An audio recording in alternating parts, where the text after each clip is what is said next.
านเหล่าไปลินสิ้นทั้งหลายธรรมคุณทูลวางไว้กลางใจเพื่อช่วยให้หูทั่วถึงชั่วดีสังฆคุณทูลไว้ในชีวิตเพื่อช่วยพิษพ้นทุกข์เป็นสุขีโดยบุญอภิวันอัญชลีสวัสดีโดยการนิรันดร์เทิน10 นิ้วกราบแนบใต้ไหวสาปารมีธรรมในครูบาอาจารย์พระมหาเถรานุเถระท่านเจ้าคณะพระสังฆาธิการทุกรูปทุกตนขอความสุขความสวัสดีในธรรมะแห่งองค์สมเด็จพระสัมมาสัมพุทธเจ้าจงมีแก่บรรดาสาธุชนท่านผู้ฟังทุกท่านที่มีโอกาสเปิดเครื่องรับฟังรายการเสียงธรรมก่อนรับตาทางสถานีวิทยุเพื่อการศึกษาพระพุทธศาสนาและวัฒนธรรม FM ความถี่ 104.50 เมกะเฮิรตซ์วัดฝ่ายหินตำบลสุเทพอำเภอเมืองจังหวัดเชียงใหม่เมตตาในท่านพระครูสมุวิสุวัตรวรกิจโจท่านเจ้าอาวาสวัดฝ่ายหินท่านผู้อำนวยการวิทยุคลื่นพุทธศาสนาและวัฒนธรรมแห่งนั้นปากันวันนี้ก็เป็นเมื่อค่ำยามคืนของวันอังคารที่24เดือนสิงหาคมพุทธศักราช2564เดือน11เหนือแรม1ค่ำฟ้าที่แสงเศษ2วันนี้ก็เป็นวันชุ่มเย็นเนาะอำเภอป่าซางบริเวณวัดพระพุทธบาทตากผ้าและวัดจังกำตำบลมะกอกนั้นฝนตกตั้งแต่4 โมงถึง5 โมงยังไปช่วงหนึ่งบัดเดี๋ยวนี้7 โมง7:15มาจนถึงบัดเดี๋ยวนี้เริ่มตกมาเรื่อยๆเนาะแต่บ่มีลมนะเมื่อตอน 4-5 โมงนี่ลมบังเบ่งเอานะครับบัดตันเนอะญาติโยมแต่บัดเดี๋ยวนี้ยังแขวนน้อยเย็นละชุ่มช่ำเนาะคืนนี้ได้ห่มผ้าละ4-5 คืนย้อนหลังไปเนี่ยโอ้ยร้อนอบอวนเปิดพัดลมก็เป็นพัดร้อนแฮมวันนี้ยังแขวนน้อยวันนี้ไปตานขันเข้าอุทิศหาอดีตเจ้าอาวาสวาระโอกาสที่วันที่31 สิงหาจะได้ทำบุญอายุวัฒนมงคลเหมือนทุกปีแต่ปีนี้บ่ค่อยจะราบรื่นเท่าไรนักก็เลยไปตานขันเข้าเหียวันนี้ก็ทำเข้าตั้งแต่เจ้ามืดนะเตรียมไว้ตะวาเมื่อแรงละอันประกอบไปด้วยน้ำพริกเขือส้มหรือน้ำพริกอ่องและต้มจืดเต้าหู้หลอดวุ้นเส้นแล้วก็เครื่องต้มวุ้นเนาะผักกาดขาวหมูสับอันนี้ก็ปะท้องว่าผสมผสานรสชาติอันเป็นที่ถูกลิ้นนะแก่ผู้ที่ได้รับเลยเสร็จเรียบร้อยแล้วก็อันแกงอ่อมจิ้งไก่เมืองนะตำน้ำพริกด้วยคนเองทั้งนั้นนะญาติโยมแต่ว่าก็ช่วยกันทำเจ้ามาตี 3ก็เตรียมไว้แต่ว่าเป็นอย่างเหมือนโยมแม่นวลนิชวชาติเนาะเพิ่นก็ได้ทำเข้าไปวัดป่าเป้าในเนาะเพิ่นก็ยังบัลละธรรมาภาพก็ปีนี่ซื้อญาติโยมขนมนมเนยนี่ไปซื้อเนาะไปซื้อผลไม้อย่างต่ออย่างไปถวายที่วัดสิริเมืองยุนะบางขั้นเพิ่นก็ได้พอในภาพนะไปถวายหลวงพ่อว่าอยู่วัดท่านมาก่อนเนาะก็เลยตานขันเข้าหาอดีตเจ้าอาวาสเทพาอาฮักพ่อแม่แต่พ่อบุญธรรมแม่บุญธรรมพ่อเกิดไม่เกิดโยมพ่อโยมแม่โยมพี่โยมป้าโยมอาวโยมอาอาตมาภาพได้บุญเช่นไรก็ขอให้ท่านทั้งหลายได้บุญเช่นนั้นนะก็เดี๋ยวหลังจบรายการก็จะสวดเมตตาลวงทำกรรม1เป็นการสมทบสำทับเนาะคือบุญกุศลไปทะลุปุโป่งทะลุทะลวงถึงพุทธสวรรค์วิมานแมนญาติโยมที่ปรารถนาดีก็ขอให้ดียิ่งขึ้นไปมีอกุศลจริตใส่กันความโลภใส่กันความโกรธใส่กันความหลงใส่กันสัมมาที่ใดสัมไปที่นั่นเนอะโมบ่โหโบบะหันผู้ใดทำเข็นแก่ข้าพเจ้าบาฮับนะอกุศลอันใดที่ข้าพเจ้าได้กระทำกับบรรดาญาติโยมก็ขอให้กลายเป็นนัตถิวิปากโกอโหสิกรรมระหว่างกันเพราะฉะนั้นชีวิตเราเดินไปข้างหน้าอุปสรรคและปัญหาเป็นยาชูกำลังใจเพราะฉะนั้นได้ตานขันเข้าเรียบร้อยก็ที่วัดสิริเมืองยุท ท่านพระครูวรธรรมาภิรมย์อายุ87 ปี88ละที่จากจุดนั้นมาก็เดินทางไปวัดป่าดาราภิรมย์ไปทำบุญถวายมุทิตาสักการะในพระเดชพระคุณท่านเจ้าคุณพระราชวิสุทธิโสพลฤทธิลงนะเป็นคนบ้านวายตำบลมะกอกอำเภอป่าซางเนี่ยเป็นเจ้าคณะจังหวัดลำพูนเชียงใหม่แม่ฮ่องสอนเป็นนั่นหน่อเนื้อเชื้อไข่พี่น้องเจ้ายองเพิ่นก็จะคอยอยู่เรื่อยนะจบการศึกษามหาวิทยาลัยเชียงใหม่เรียบร้อยก็ไปมีศีลจารวัตรก็เลื่อมใสในครูบาเจ้าพรหมมาในที่สุดก็ไปบรรพชาอุปสมบทที่เชียงใหม่วัดป่าดาราภิรมย์สมัยพระเดชพระคุณท่านเจ้าคุณพระพุทธพจนะวราพรจันทร์กุสโลเป็นพระวินัยโกศลเนาะสมัยนั้นนะพระครูวินัยพระเดชพระคุณท่านเจ้าคุณพระวินัยโกศลจันทร์กุสโลนะเพิ่นออกรายการตอนเจ้าเนาะรายการตอนเจ้าที5เนาะเพิ่นฮ้องว่าธรรมะในยามเจ้านะอาตมาภาพยังมีหนังสือเพิ่นเล่มหนึ่งนะเอาไว้วันนี้ก็เลยไปกราบเรียนให้พระเดชพระคุณว่าได้หนังสือของหลวงปู่จันทร์ไปเป็นประทีปธรรมในการจัดรายการวิทยุมาโดยตลอดติดตามเสาะหาหลายเล่มหลายตำรับตำราเอามาเป็นตัวอย่างในการดำเนินชีวิตแล้วก็เพิ่นก็พันพระชาพริกเป็นตู้เจ้า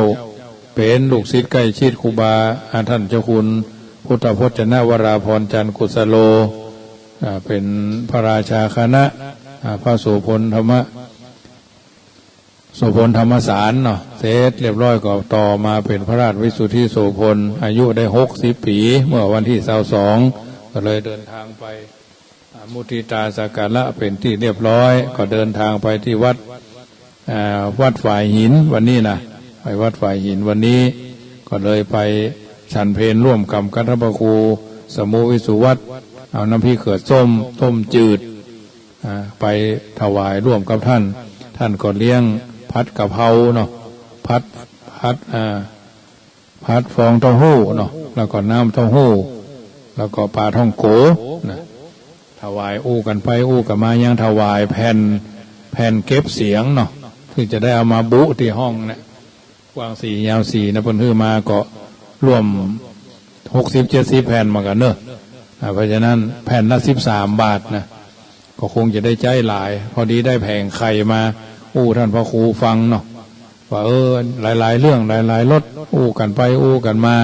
บ่ายโมงก็เดินทางขออำลาจากท่านพระครูก็ปิกมาละปูนนะมาพักผ่อนเอนหลังสักระยะหนึ่งนะฮ้อนนะมันอบอวลนะพดทอสะดุ้งตื่นมา4 โมงพดทอมืดทึกอะมืดฟ้ามัวฝนมาก็ในที่สุดก็สะดุ้งตื่นมาก็เดี๋ยว5 โมงมาละฝนมาบังยกแรกก็ได้ความชุ่มเย็นมาเพราะฉะนั้นวันนี้ได้มีโอกาสสร้างบารมีร่วมกันบุญใดกุศลใดที่อาตมาภาพได้ทำวันนี้ก็ขอมอบเป็นปฏิพรกับญาติโยมทุกคนที่เดินทางมาวัดจังกำได้เคยมาก็ดีบ่ได้เคยมาก็ดีแล้ววันนี้เพิ่นมีงานพระราชทานเพลิงศพศิลปินแห่งชาติสาขาศิลปะการแสดงบุญศรีรัตนังเนาะศิลปินล้านนาที่พุ่นสุสานหนองเตาคำนะอาจารย์มหาวิษณุเพิ่งก่อนไล่สดออกมากันเนาะอันนี้ถือว่าเป็นการสูญเสียทรัพยากรบุคคลเป็นของ เป็นความสามารถเฉพาะบุคคลได้มีการพระราชทานเพลิงศพไปเรียบร้อยหันโยมหลายคนเพิ่นไปกันนะค่ำคืนนี้ก็ถือว่าได้แสดงความไว้อาลัยกับท่านพ่อครูบุญศรีรัตนังโดยแต่ว่าพ่อครูอ้วนนิพนธ์ยุคันธรก็ว่าวันบุญเมื่อคืนคือตะวาเนี่ยจะไปยื้อพ่อเหตุกรรมนะแต่คืนหันท่านเจ้าวาดวัดบ้านมอนเพิ่นเทศนาธรรมพระสงฆ์รุ่นใหม่เป็นพระนักเทศน์นะจาก โครงการพระนักเทศน์ของวัดประยุรวงศาวาสโครงการทูลเล่าเรียนหลวงนะโครงการพระนักเทศน์อาตมาภาพก็ได้มีโอกาสได้มีบุญบารมีได้กับเพิ่น2 เตื้อ2551กับ2556ปรริญญา7กับปรริญญา8ได้ทูลหลวงพระราชทาน2 ครั้งในวิถีชีวิตก็ถือว่าเป็นบุญเป็นกุศลเนาะญาติโยมสาธุชนช่วงนี้ถือว่า เฮามีความทุกข์เพราะโรคโควิดระบาดสารธรรมในยามวิกฤตท่านผู้รู้บัณฑิตชนท่านกล่าวเอาไว้ว่าสารธรรมจะมีผลดีที่สุดก็ต่อเมื่อเวลาเฮามีทุกข์แล้วเฮาสามารถอยู่กับความทุกข์ได้อย่างชาญฉลาดเวลาที่มีวิกฤตเฮาต้องผจญกับความทุกข์แล้วเฮาก็เขกหัวชกตัวร่ำไห้รำพึงรำพันนะตีโพยตีพายโวกเวกโวยวายนั่นแสดงว่าเฮาบ่มีสารธรรมในชีวิตเฮาจึงบ่สามารถจะนำเอาธรรมะเข้ามากำกับยามวิกฤตยามมีทุกข์ใดเฮาท่านทั้งหลายจะอยู่กับความทุกข์อย่างชาญฉลาดได้อย่างใดนี่คือสารธรรมที่เฮาเฮียนฮู้น่าจะเฮียนฮู้น่าจะเข้าใจน่าจะมาทำกับขัดเกลานะถ้าเวลามีความสุขมันเลิงหลงก็บ่ต้องอู้ธรรมะกันมากเพราะหลงติดอยู่ในความสุขละเลงอยู่กับความสุขซึ่งต่างกับความทุกข์ในยามวิกฤตเราจะมีชีวิตอยู่ท่ามกลางความทุกข์ในขณะเจ็บป่วยได้อย่างไรบอกว่าน้ำท่วมไฟไหม้โรคภัยไข้เจ็บเข้ามาเบียดเบียนจักอยู่อย่างใดแผ่นดินไหวนะฟ้าเฟือนแผ่นดินไหวนะจะอยู่อย่างใดโดยไม่บโดนความทุกข์กระทืบซ้ำพอล้มแล้วยังโดนซ้ำแหวซ้ำแล้วซ้ำอีกนะก็ย่ำแย่บางคนทุกข์บ่ได้มากมายนักแต่ตีโพยตีพายเสียเกินเหตุแต่บางคนเจอทุกวิกฤตสุดๆกับอยู่ได้อย่างชาญฉลาดลองเปรียบเทียบว่าไฟไหม้น้ำท่วมโลกวิกฤตกำลังโหมเข้ามาหาเฮาอย่างต่างประเทศนี่ประเทศญี่ปุ่นเนาะประเทศจีนประเทศไต้หวันที่เฮาหันภาพยนตร์ข่าวประเทศอัฟกานิสถานที่เฮาหันภาพยนตร์ข่าวนะ เพราะฉะนั้นถือว่าสิ่งต่างๆเหล่านี้เฮาก็หันหลวงพ่อพุทธทาสใช้คำว่ามนตราธารณีแปลว่าตวาดความทุกข์เสียมนตราธารณีตวาดความทุกข์เสียเมื่อมีความทุกข์ที่มันตกไปแม้ว่ามันจะกอดคอล็อกเฮามันจะลากเฮาไปเฮาก็ต้องตะเพิดใส่มันให้ตกใจท่านบอกว่าความทุกข์ถ้าบ่ตะเพิดหรือหยาบคายเดี๋ยวมันก็ได้ใจ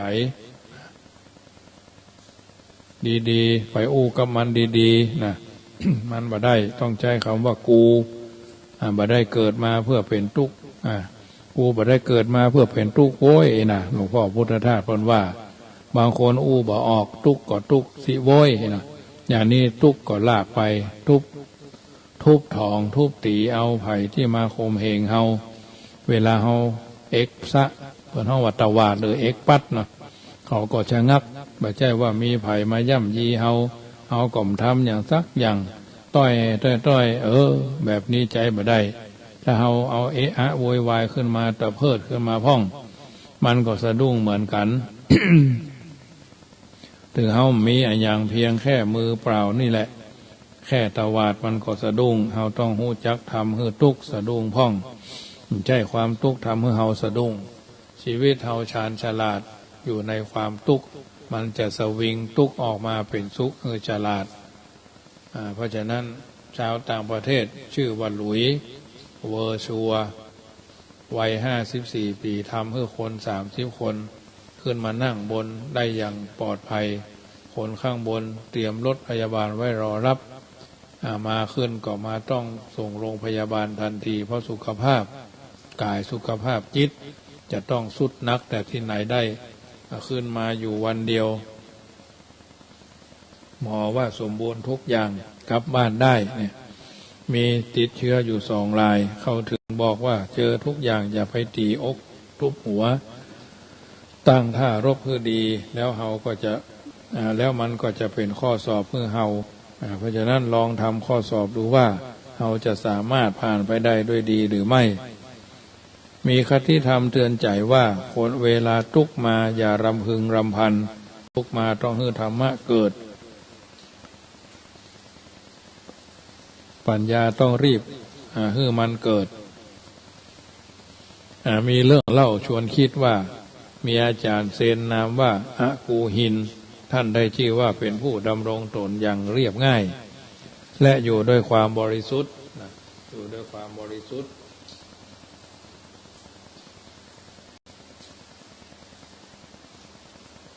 ในพระธรรมวินัยบริเวณวัดที่ท่านอยู่นั่นมีร้านขายของชำร้านหนึ่งเจ้าของร้านมีลูกสาวที่สวยมากคนหนึ่งและห่วงลูกสาวยิ่งกว่าอันอย่างดีอยู่ต่อมาปรากฏว่าลูกสาวเกิดตั้งท้อง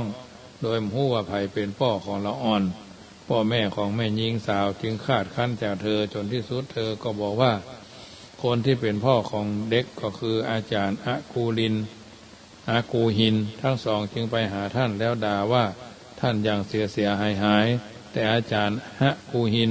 ก็อู้เพียงสั้นๆว่าอย่างนั้นเองหรือพอหญิงสาวคลอดลูกออกมาปรากฏว่าเด็กคนนั้นเป็นพ่อชายสองตายายจึงหอบหิ้วมาให้อาจารย์ฮะกูหินเลี้ยงมาถึงตอนนี้ข่าวในทางที่เสียหายได้แพร่ไปสู่หูชาวบ้านอย่างหลีกเลี่ยงบ่ได้ศรัทธาที่มีต่อพระอาจารย์ฮะกูอินได้ล่มสลายเพราะความเข้าใจที่ผู้เขาตัดสินท่านแต่อาจารย์ฮะกูอินก็บ่ได้ว่ายังคงบำเพ็ญภาวนาตามปกติและมีงานเพิ่มขึ้นแถมยังก็คือเลี้ยงละอ่อนน้อยให้เติบโตอย่างมีคุณภาพ1 ปีผ่านไปละอ่อนน้อยก็ใหญ่ขึ้นเจริญวัยใหญ่หน้าขึ้นตามวัยหน้าตาหน้าฮักหน้าจังพร้อมกับชื่อเสียงที่ย่อยยับคนพี่ของอาจารย์ฮะกูอินจนแม่หญิงสาวผู้เป็นแม่ของละอ่อนทนหันเหตุการณ์ที่เกิดขึ้นมาไว้จึงสารภาพแก่พ่อแม่ของตัวเองว่าพ่อของละอ่อนที่แท้ก็คือหนุ่มขายป่าในกาดไม่ใช่อาจารย์ฮะกูอินแต่อย่างใดสองตายายฟังคำดังนั้นก็ตกใจแทบช็อกเพราะตัวเองมีแต่ใส่ร้ายป้ายสีพระอาจารย์ฮะกูอินเพียงฝ่ายเดียวจึงรีบไปขอโทษในความผิดที่ทั้งสองได้ทำลงไปและขอรับเด็กที่เป็นหลานไปเลี้ยงตัวฝ่ายอาจารย์ฮะกูอินก็ส่งเด็กพร้อมกล่าวเพียงถ้อยคำสั้นๆเช่นเดิมว่ามันเป็นอย่างนั้นเองหรือนะมันเป็นอย่างนั้นเองหรือข้อคิดเรื่องนี้ที่คือหันว่าชีวิตของคนเฮาล้วนมีปัญหาเกิดขึ้นและต้องเรียนรู้ที่จะแก้ไขเรื่องที่คาใจนั่นคือได้รู้ได้อยู่ตลอดเวลาอาจารย์อาจเป็นปัญหาที่เล็กน้อยถ้าเป็นปัญหาที่เกิดขึ้นหรืออาจจะเป็นปัญหาใหญ่แต่เฮาผู้เกี่ยวข้องกับปัญหาที่ควรรู้จักเกี่ยวข้องอย่างผู้รู้จักปล่อยวางและเข้าใจแม้จะบ่สามารถละวางได้ทั้งหมดก็ตามแต่ก็ควรรู้จักวางใจให้เกี่ยวข้องกับสิ่งที่เกิดขึ้นโดยความรู้เท่าทันแล้วปัญหาที่มีอยู่ย่อมมีทางคลี่คลายลงได้สักวันนะอันนี้เป็นเรื่องพิจารณาถ้าด้านมาก็เรื่องพระปุณณะเรื่องเล่าว่าครั้งหนึ่งพระปุณณะเข้าไปกราบทูลพระพุทธเจ้าลาเพื่อจะต้องเดินทางไปยังสุนาปรันตชนบทเป็นบ้านเกิดของตนเองซึ่งขึ้นชื่อเรื่องความดุร้ายของผู้คนที่อาศัยอยู่พุทธเจ้าจึงตรัสถามว่าหมู่มนุษย์ชาวสุนาปรันตชนบทจักด่าจักบริพาทเธอจะมีความคิดอย่างไรพระปุณณะตอบว่าข้าแด่พระองค์ผู้เจริญหมู่พวกมนุษย์ชาวสุนาปรันตชนบทจักด่าจักบริพาทข้าพระพุทธเจ้าจะมีความคิดในพวกเขาอย่างนี้ว่าพวกมนุษย์ชาวสุนาปรันตชนบทนี้ยังดีนักหนาที่บ่ฮื้อการประหารเฮาด้วยฝ่ามือพุทธเจ้าถามต่อดูก่อนปุณณะถ้าพวกมนุษย์ชาวสุนาปรันตชนบทประหารเธอด้วยมือด้วยฝ่ามือเธอจะทำความคิดอย่างใดในมนุษย์พระปุณณะก็ตอบว่ากราบทูลว่าข้าแด่พระองค์ผู้เจริญหมู่พวกมนุษย์ชาวสุนาปรันตชนบทจักฮื้อการประหารข้าพระองค์ด้วยฝ่ามือ ข้าพระองค์จะมีความคิดในพวกเขาอย่างนี้ว่าพวกมนุษย์ชาวสุนาปรันตชนบทนี้ยังดีนักหนาที่บ่ฮือการประหารด้วยก้อนดินดูก่อนพุทธะพุทธเจ้าก็ตรัสถามแต่ว่าถ้าพวกมนุษย์ประหารเธอด้วยก้อนดินล่ะพระพุทธะก็ตอบว่าถ้าเขาประหารข้าพเจ้าด้วยก้อนอย่างดีนักหนาที่เขาประหารด้วยก้อนดินอย่างดีที่เขาบ่ประหารข้าพเจ้าด้วยท่อนไม้พุทธเจ้าก็ตรัสถามว่าถ้าหมู่ชาวสุนาปรันตชนบทประหารเธอด้วยท่อนไม้ล่ะเธอจะเนี่ยจะใดข้าพระองค์จะมีความคิดในเรื่องอย่างนี้ว่าพวกเขาชาวสุนาปรันตชนบทยังดีนักหนาที่บ่ฮือการประหารข้าพเจ้าด้วยศาสตราพุทธเจ้าก็ตรัสถามแล้วว่าปุณณะถ้าหมู่เขาประหารด้วยศาสตราแล้วเธอจะเนี่ยจะใดพระสัพพุณณะก็ตอบว่าถ้าเขาประหารข้าพเจ้าด้วยศาสตราเสียด้วยศาสตราคมอย่างนี้นักหนาที่เขาบ่ฮือการประหารเอาด้วยศาสตราอันคมนะพุทธเจ้าก็ตรัสถามว่าถ้าเขาประหารด้วยศาสตราอันคมล่ะเธอจะมีความคิดอย่างใดในเขาเหล่านั้นปุณณะก็ตอบว่าข้าแต่พระองค์ผู้เจริญถ้าเขาประหารข้าพเจ้าด้วยถ้าข้าพระองค์จะมีความคิดในพวกเขาอย่างนี้ว่ามีเหล่าสาวกของพระพุทธเจ้าที่อึดอัดเกลียดชังร่างกายและชีวิตพากันแสวงหาศาสตราสังหารชีพอยู่แลเฮาบ่ต้องแสวงหาสิ่งนั้นเลยก็ฮื้อศาสตราสังหารชีพเลยพุทธเจ้าตรัสสรุปว่าดีละปุณณะเอ๋ยเธอประกอบด้วยความฝึกตนคือธรรมะและความเข้าใจสงบระงับคืออุปาสมะดังนี้แล้วจักอยู่ในสุราในปรันสุนาปรันตชนบทได้แลดูก่อนปุณณะเธอจง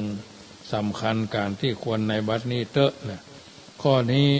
มีคติสอนใจว่าคนเฮามีเวลาจำกัดดังนั้นอย่าเสียเวลาไปกับการใช้ชีวิตแบบคนอื่นอย่าตกหลุมลัทธิความเชื่อที่ว่าต้องการให้ความจริงอย่างที่ผู้คนเขาคิดกันว่าควรจะเป็นควรจะมีควรจะอย่างอันอย่างอี้นะอย่าปล่อยให้ความคิดของคนอื่นเข้ามารบกวนเสียงจากรบกวนเสียงจากใจของเฮาและที่สำคัญที่สุดเฮาต้องมีความกล้าที่จะทำตามหัวใจและการอย่างรู้ของเฮาที่จะช่วยให้เฮาบรรลุสิ่งที่เฮาต้องการจะเป็นแท้ๆแล้วก็ปล่อยให้เรื่องอื่นๆมันเป็นเรื่องรองไปอันนี้สตีเฟนพรจอบสตีฟจ็อบเพิ่นว่าเอาไว้อย่างอี้จึงนำมาเสนอให้ญาติโยมสาธุชนนำไปพิจารณาในการดำเนินชีวิตประจำค่ำคืนของวันนี้ธรรมะกับการให้กำลังใจกับผู้ประสบภัยญาติโยมในทิศทั้งสี่มีภัยพิบัติเข้ามาเบียดเบียนเพราะฉะนั้นมีสาระธรรมที่ญาติโยมสาธุชนจะต้องนำไปพิจารณาเอาไว้อยู่5 ข้ออย่างที่อาตมาภาพได้กล่าวอยู่เป็นประจำว่าผู้สงบสงเงียมดีมีสติทั้งดำริใจเย็นเป็นนิจศีลย่อมเจริญก้าวไกลในชีวินพองโสภินน่าเรื่อมใสในสังคมอโรคยาปรมาลาภาไร้โรคาเป็นลาภาสุดประเสริฐแม้นมีทรัพย์อักฐานงาน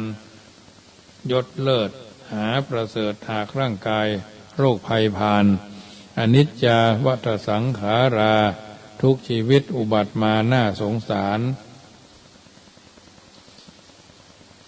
ต้องประสบแก่เจ็บตายไม่อยู่นานรวยมหาศาลหรือยากจนไม่พ้นตายจะสูงเยี่ยมเทียมฟ้ามาจากไหนจะวิไลเลิศลักษณ์อักขฐานจะเก่งกาจฉลาดกล้าวิชาการแต่สันดานเลวระยำก็ต่ำทรามจะสูงสักอักขฐานสักปานไหนจะวิไลเลิศฟ้าเด่นราศีจะเก่งกาจฉลาดกล้าปัญญาดี หากไม่มีคุณธรรมก็ต่ำทรามอันนี้ญาติโยมสาธุชนท่านผู้ฟังทั้งหลายสัจธรรมความจริงบัณฑิตชนคนผู้รู้ท่านก้อนไกลเอาไว้ก่อนนำมาพิจารณาเสนอให้ญาติโยมสาธุชนได้ฟัง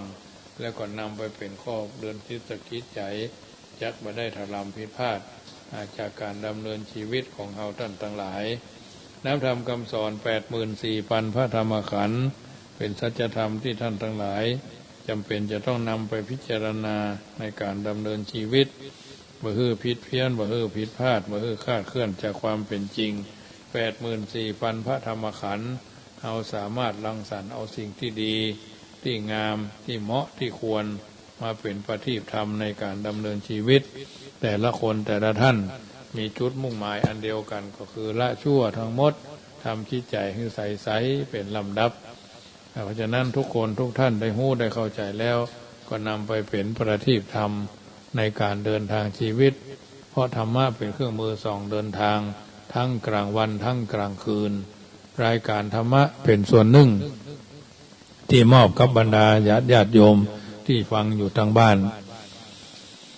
ก่อนที่จะนำรายการจากท่านไปในค่ำคืนนี้ขอประชาสัมพันธ์ข่าวสารงานบุญวัดจังคำจะมีการทอดกฐินสามัคคีในทิศทั้ง4โดยบ่มีเจ้าภาพเป็นกิจลักษณะในจำนวน 2,564 กล่องละ99 บาทวันนี้ก็โยมแม่อุ้ยเนาะแม่อุ้ยบ้านแม่โจ้เพิ่นมาร่วมทำบุญผ่านทางการโทรศัพท์ในการโทรศัพท์มาตอนเจ้าเนี่ยนะตอนเดินทางไปเชียงใหม่พอเพิ่นโทรศัพท์มาโยมแม่อุ้ยตาภูคาเนาะบ้านแม่โจ้ร่วมทำบุญกฐิน9 กล่องกับน้ำกับไฟแถม300 บาทก็อนุโมทนาไว้นะสัตนางทางผ่านทางอากาศถ้าเพิ่นฟังอยู่เนาะแม่อุ้ยตาภูคาบ้านแม่โจ้ตำบลหนองหานอำเภอสันทรายจังหวัดเชียงใหม่ร่วมทำบุญกฐิน9 กล่องญาติโยมก็สามารถร่วมบุญกันได้เนอะที่เพิ่นแจ้งระยะมาเรื่อยๆนะโยมแม่จันทาสิทธิปัญญากระดิ่ง1 แกนกันและคาถากฐิน1 กล่องแม่สุนีกองบุญสันทรายน้อย2 กล่องแม่น้อยเมืองป้าว2 กล่องนากาแฟกฐิน4 กล่องผ้าไตร1 ไตรแม่สุแก้วบ้านศรีละพร5 กล่องแม่เพนข่าวเตี้ย2 กล่องซึ่งหลายคนหลายท่านก็ได้แจ้งมาเป็นระยะ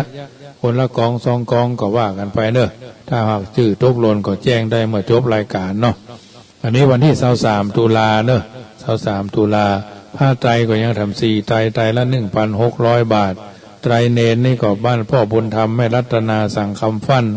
อำเภอเวียงป่าเป้าบ้านโป่งหนอง2 ไตรไตรเนนไตรทุเจ้า4 ไตรแรกนี่ก็เป็นไตรที่บ้านอุโมงค์2 ไตรโยมเนี่ยนากาแฟนี่ก็1 ไตรไตรคลองนี่ 2,600 บาทแม่กันที่นีใจยะเวียงหนองเวียงป่าเป้า1 ไตรแล้วก็หมอน1 แก่นผ้าก๊อบนะผ้าก๊อบหรือผ้าปูนั่งผ้าอาสนะนั่งเนี่ยโยมก็จะได้ต้องการ9 ผืนใหญ่เหมือนกันเนอะนะประมาณ2 ศอกกว้าง2 ศอกยาว2 ศอกมันหนาสูงประมาณสัก5 นิ้วนอนเนี่ยนะจะเอาไว้เป็นพระเจ้าประสงค์วังฟังสวดปฏิโมกข์แต่ยัดด้วยนุ่นนะญาติโยมมาหัวราคาเท่าใดจะฮื้อท้าถามเพิ่นก่อนอันนี้เป็นผ้ายัดด้วยนุ่นพี่น้องตางป่าซางนี่เพิ่นยัดหมอนเมืองเขาเนี่ยจะได้เอาไว้ให้พระเจ้าประสงค์ลงอุโบสถนั่งฟังปฏิโมกข์นั่งสวดปฏิโมกข์9 ผืนนะราคาเท่าใดนั้นก็เดี๋ยวจะแจ้งตามคำวันที่23 ตุลากฐิน 2,564 ของญาติโยมจะเป็นเจ้าภาพส่วนใดส่วนหนึ่งส่วนกระดิ่งก็ยังทำ62 แก่นเนอะแก่นละ499 บาทและป้านลมหรือนาคตันนี่ก็ป้านลมหรือใบละกาหรือป้านลมก็ยังทำ15 ตัวเนาะตัวละ 4,500 บาทนาคตันหรือคันโทยก็ยังทำ15 ตัวนะตัวละ 3,500 บาทช่วยกันไปประคับประคองกันไปนะญาติโยมมันเป็นงานฝีมือเนาะอันนี้ทางนั้นเขาก็ว่ากันช่วยกันไป23 ตุลานั่นก็ จะได้ทำบุญถวายได้เท่าใดบ่ได้เท่าใดเฮาบ่ต้องไปเครียดส่วนท่านใดจะร่วมทำบุญเป็นเจ้าภาพสร้างพระที่วัดอาสมห้วยเกียงตำบลแม่วินอำเภอแม่วางอันนี้ก็จะได้ไปร่วมทำบุญถวายกันหลังจากงานกฐินไปก่อนเด้อเทศกาลกฐินองค์ประมาณ90,000 ปลายมี90,000 70,000จะ90,000 70,000 60,000ก็แล้วแต่เจ้าภาพเพิ่นท่านโยมจะร่วมทำบุญเท่าใดก็แล้วแต่แม่โยมแม่บ้านหนองเงือกนี่ก็ 1,000 บาทโยมเชียงใหม่นี่ก็ให้เป็นเจ้าภาพแถม 1,000 บาทอาจารย์ทั้งหลายที่ปรากฏแจ้งความประสงค์มาเนาะอาจารย์นี้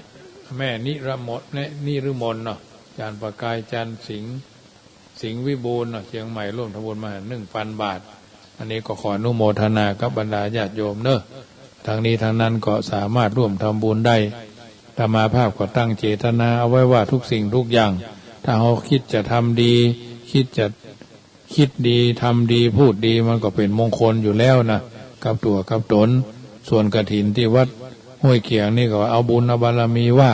ถ้ามันมีภัยเรือแก่ก็จะบอกเอิ้นเจริญพรญาติโยมร่วมทำบุญปกติธรรมาภาพก็ปีหนึ่งก็ถวาย1 วัดเนาะเอาบุญเอาบารมีว่า2-3 วันไปทางหน้านี่ก็หลังวันที่25ไปแล้วก็คุณโยมประสบเพิ่นกับแฟนเพิ่นก็คงจะขึ้นไปวัดห้วยเกียงเพื่อให้ไปพอเนาะอันนี้ก็จะได้นำปลาเพิ่นไปพอสภาพความเป็นจริงโยมสมเกียรติโยมประสบพรเมฆหิรันศิริบ้านสวนนนทรีเนาะหนองจอมสันทรายเพิ่นใครขึ้นไปพอก็จะได้ปลาเพิ่นไปธรรมาภาพก็จะถือโอกาสเอาอันกะละมังถังเพถ้วยโถโอชาแจกกันพระพุทธรูปนะและแถมยังนึกเพื่อใครได้พระเจ้าเนาะโยมบ้านนากาแฟนี่เพิ่นถ้าเป็นเจ้าภาพพระเจ้าวันพฤหัสนะองค์เท่าใดหมู่เด้อ 1,500 พวกองค์ประมาณ 1,500 ต้องการ9 องค์เนาะญาติโยมจะจัดหามาได้วันพฤหัสบดีเป็นปางอันนั้นน่ะปางสมาธิกันแต่ละปางไผเกิดวันติดก็ตานวันติดก็ได้อันนี้ก็บ่ได้รีบร้อนเหมือนกันเนอะถ้าจะทำบุญนะไผเกิดวันติดจะตานพระวันติดก็ได้ปูนก็ได้โลหะก็ได้แล้วแต่ความพร้อมนะวันติดวันจันทร์วันการวันพุธวันพฤหัสวันศุกร์แล้วแต่ญาติโยมมีโอกาสได้กินไข่ตาลเนาะเพิ่นมีกระโต๊ะมีกระตู้เนาะแต่เพิ่นบ่มีพระเจ้านะจะมาภาพเอาไปนี่ก็คงจะบ่ครบพระเจ้าที่เพิ่นเอามาถวายเป็นองค์เป็นโลหะเป็นปูนเป็นอย่างเอาไปไว้ทางบนดอยบนอย่างแขวนน้อยเพิ่นอาจจะเอาแจกคือพี่น้องชนเผ่าเนาะเอาไปไว้สักการะบูชาเนี่ยเพราะฉะนั้นถือว่าได้ทำสิ่งที่ดีที่งามเพราะฉะนั้นญาติโยมสาธุชนท่านผู้ฟังทั้งหลายอยู่ทางเชียงใหม่ใครโทรศัพท์มาก็โทรมาได้เนอะที่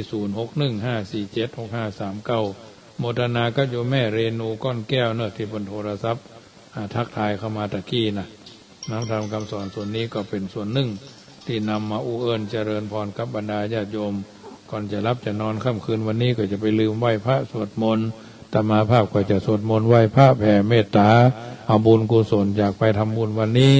มอบเป็นปฏิพรกับทุกคนขณะนี้ที่วัดจังกรรมนี่ก็ฝนตกนะแรงนะแห้งโซ่ตั้งแต่ร่วมชั่วโมงมาแล้วนะญาติโยมเพราะฉะนั้นก็วันค่ำคืนวันนี้ก็คงสมสมัยได้เวลาขอนำรายการจากท่านไปก่อนเนอะฝันปอนให้ท่านทั้งหลายรับดีฝันดีมีสุขรับขอให้ได้เงินหมื่นตื่นก็ขอให้ได้เงินแสน2 แขนก็ขอให้ได้เงินล้านฮับสายก่อนเนอะเจริญพรแม่ครูเจ้าฝนตกก็จริงไหมโอ้แบ่งมาให้สักเกิงพ่อพระเจ้าฮ้อนแต่ฮ้อนว่าวันเนี้ยโอ้ย2 ชั่วโมงแล้วประเดี๋ยวนี้โอ้บรรจุบรรเย็นเนาะกระตานก็เข้าพิกมาฝนหั่งมาห้าวเนี่ยโอ้แนวฝนบุญน่ะฝนเทวดาคือความชุ่มฉ่ำชื่นอนุโมทนาสาธุด้วยนะเจ้าเจ้าโมทนาเหมือนกันเนอะสาธุเจ้าสาธุเอาเจริญพรเจริญพร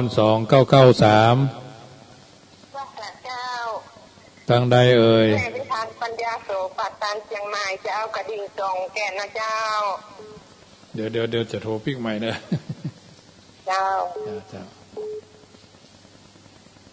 เจริญพรแม่เรนูอโมทนาด้วยเนอบ้านแม่กำลังฝนตกประเดี๋ยวนี้โอ้โดน2 รอบแล้วแม่กำลังลงประเดี๋ยวนี้บ้านยุ่งเย็นแม่ก็นอนแล้วนอนฟังอยู่เนี่ยเจ้าโมทนารับทุกเนอเจ้าเจริญพรอภิวาทนาสีริสนิจังวุตตาปจายิโนจัตตารโอธรรมาวทันติอายุวันโนสุขังพระลังขอเจริญพร